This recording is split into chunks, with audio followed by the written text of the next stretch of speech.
আমার কাছে মনে হয় খুব ব্রেভ একটা কোশ্চেন। আমরা কখনোই ওডিয়া ওয়ার্ল্ড কাপ খেলা হয়নি তখন। 2021 সালে আমার জন্মদিন ছিল 27 নভেম্বর। সেদিন আমরা জানতে পারি যে আমরা প্রথমবারের মতো ওডিয়া ওয়ার্ল্ড কাপে কোয়ালিফাই করেছি, এবং আমার মন খারাপ খুব কম থাকে কারণ আমার ফেস্টে এরকম। আমার কোয়েশ্চেন হলো কি, আপনি ন্যাশনাল টিমকে অন ফিল্ড এবং অফ ফিল্ড লিড করার প্রেশার কিভাবে হ্যান্ডেল করেন? আমার কাছে মনে হয় খুব ব্রেভ একটা কোশ্চেন।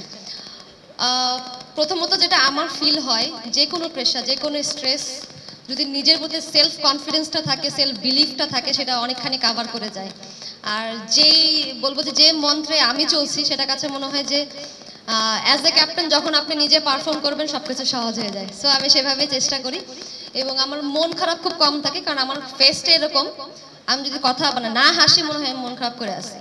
সো আমার সবসময় হাসতে পছন্দ করি, আমি সব কিছু ডিল করি হাসি দিয়ে, খারাপ ভালো মন্দ যে কোনো সিচুয়েশন।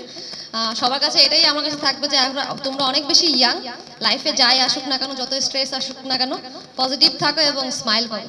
আমার নাম আঞ্জলি ফাতেমা, আমি ক্লাস 7-এ পড়ি।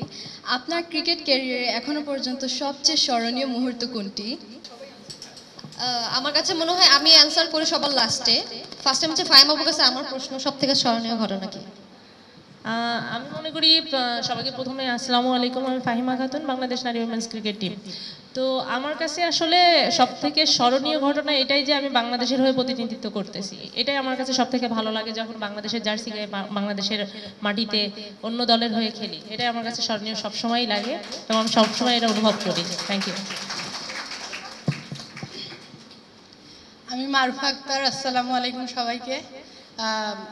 আমার সব থেকে ভালো লাগে আমি বাংলাদেশের জার্সি গায়ে বাইরের দেশে একটা অসাধারণ একটা রান আউট করছি, এটা আমার কাছে স্মরণীয় মনে হয় আর কি।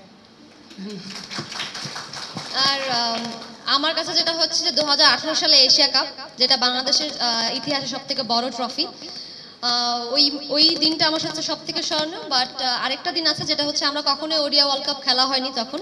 2021 সালে আমার জন্মদিন ছিল 27 নভেম্বর। সেদিন আমরা জানতে পারি যে আমরা প্রথমবারের মতো ওডিয়া ওয়ার্ল্ড কাপে কোয়ালিফাই করেছি। সো সেটা আমার জন্য অনেক বড় ছিল।